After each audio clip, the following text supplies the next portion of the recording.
Hello friends, super magic रसोई में मित्रों हूँ आपનું સ્વાગત કરું છું। આજે હું જામનગરી રસ પાવની રેસીપી તમારી સાથે શેર કરું છું।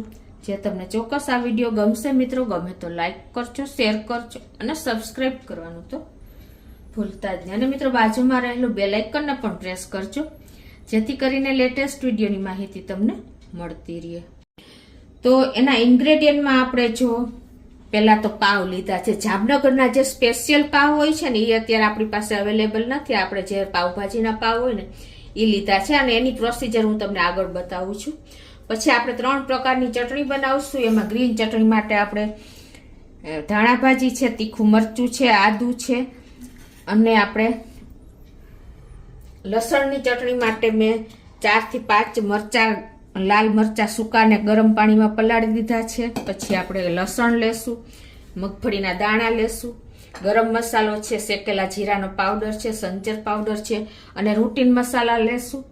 અને આપણે ઉપરથી ડેકોરેશન કરવા માટે ધાણા ભાજી, મસાલા સિંગ અને આપણે ઝીણી સેવ લેશું। અને ખાટી મીઠી ચટણી કરવા માટે આપણે ખજૂર અને આંબલી અને ગોળ લેશું। તો બનાવવાનું ચાલુ કરીએ। તો મિત્રો અત્યારે જો મેં આમાં 1 કપ ખજૂર અને અડધો કપ આંબલી લીધી છે અને એને મેં ઉકાળીને અને ગાળીને આ રીતે પલ્પ તૈયાર કરી લીધો છે, એટલે ટાઈમ બહુ ન લાગે, નહીંતર વિડીયો બહુ લાંબો થઈ જાય છે। તમે કુકરમાં પણ કરી શકો છો અને પેનમાં પણ કરી શકો છો। હવે એમાં આપણે પોણો કપ જેવો ગોળ નાખી દેશું આમાં જ।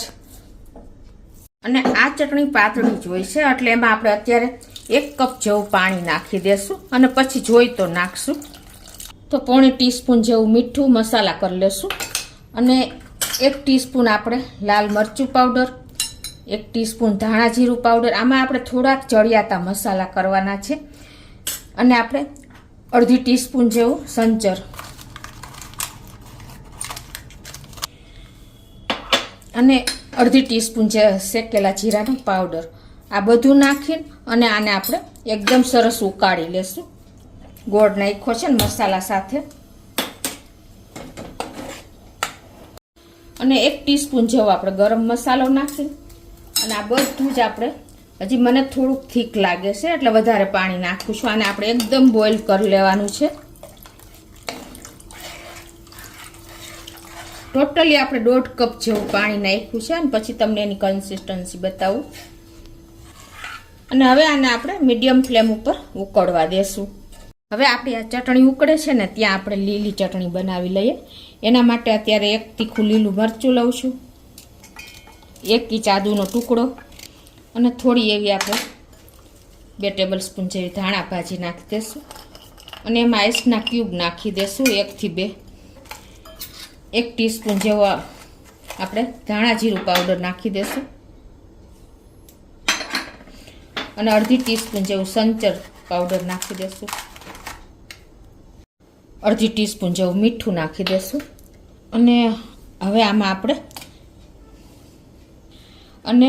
1 ટેબલસ્પૂન જેવા આપણે મગફળીના દાણા નાખી દેશું। તમારી પાસે ડાળિયાની દાળ હોય તો એ પણ નાખી શકો છો અને અડધા લીંબુનો રસ નાખી દેશું અને આમાં આપણે થોડુંક પાણી નાખીને અને હવે આની પેસ્ટ બનાવી લેશું।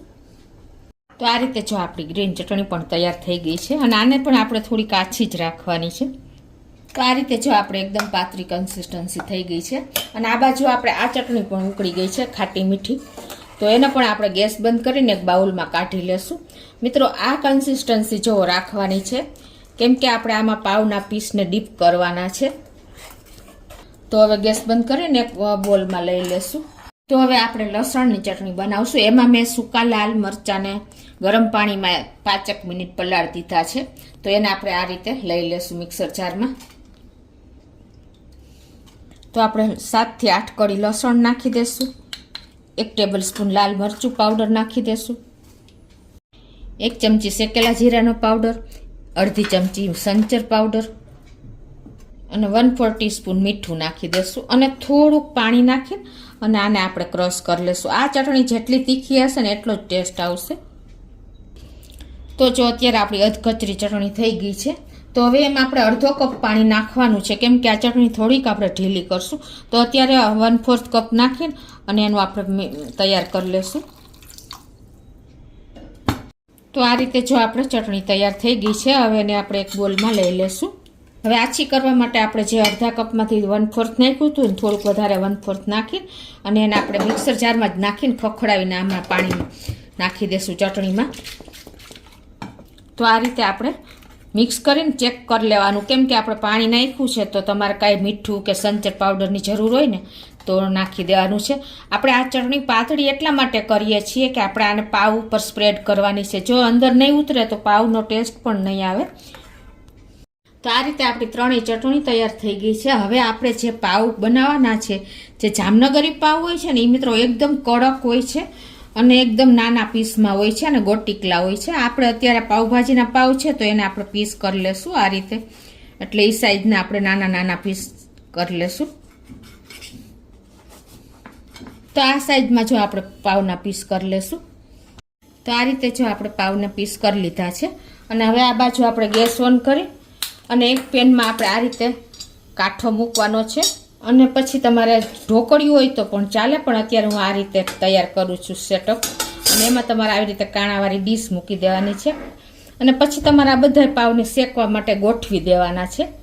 આ રીતે તમે ગોઠવી દેશો ને એટલે બે સાઈડ પાવ તમારા એકદમ સરસ શેકાઈ જશે. થોડીક વાર પછી આપણે ટર્ન કરી લેશું. તો આ રીતે આપણે સેટ કરી દીધા છે. હવે આને આપણે 5 મિનિટ આ રીતે એકદમ કડક થવા માટે મૂકી દેશું. 5 મિનિટ પછી ટર્ન કરી લેશું અને ગેસની ફ્લેમ આપણે સ્લો રાખશું.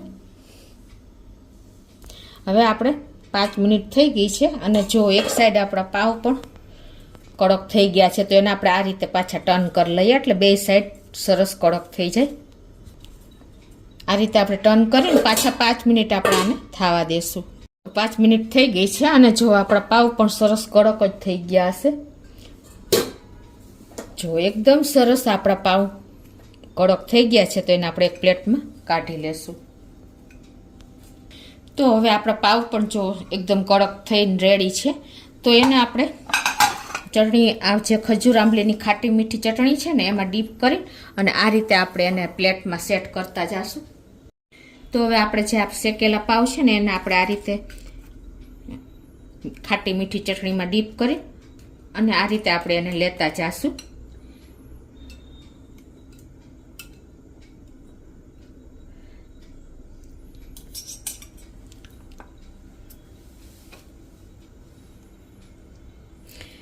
એકદમ સરસ આ આપણે જામનગરી રસપાવ તૈયાર થાય છે મિત્રો, જે શિયાળાની ઠંડીમાં પણ ખાવાની મજા જ આવશે, ઉનાળામાં પણ એટલી જ મજા આવશે. આ રીતે આપણે ડીપ કરીને જ લઈ લેવાના છે. અને આપણા શેકેલા છે ને એટલે મિત્રો એકદમ કડક પાવ છે એટલે સોગી પણ નહીં થાય. શેકવાનું કારણ આ જ છે કે આપણે પેલા પાવ લીધા છે પાવભાજીના. હવે આવી રીતે પાવ સેટ કરી દીધા છે. હવે એના ઉપર આપણે જે ગ્રીન એટલે કે લીલી મરચાંની ચટણી કરી છે ને આ રીતે આપણે એને ઉપરથી સ્પ્રેડ જ કરી દેવાની છે. મિત્રો આપણે ચટણી જુદી જુદી રાખવાનું કારણ એ છે કે ઘણા લસણ નથી ખાતા, તો આ રીતે તમે જે કરશો ને તો સહેલું પડશે. હવે ઉપરથી આપણે લસણવાળી ચટણી પણ નાખી દેશું. આ રીતે પરફેક્ટ આપણે બધા પીસમાં ચટણી આવે ને એ રીતે નાખવાની છે એટલે એકદમ ટેસ્ટી ચટાકેદાર આપણા રસપાવ તૈયાર થશે. તમે તમારા ટેસ્ટ એકોર્ડિંગ બધી ચટણી એડ કરી શકો છો. ઉપરથી આપણે કાંદા અને આપણે મસાલા સિંગ અને ઉપરથી આપણે ધાણા ભાજી નાખી દઈશું. એ પહેલાં આપણે ઝીણી સેવ આ રીતે સ્પ્રિંકલ કરી દઈશું અને ઉપરથી લાસ્ટમાં આપણે ધાણા ભાજી નાખશું. તો મિત્રો એકદમ ટેસ્ટી ચટાકેદાર આપણા રસપાવ જામનગરી જે રસપાવ આવે છે એ રેડી છે. તમે આમાં તમારી ચટણી બધા મસાલા વધઘટ કરી શકો છો.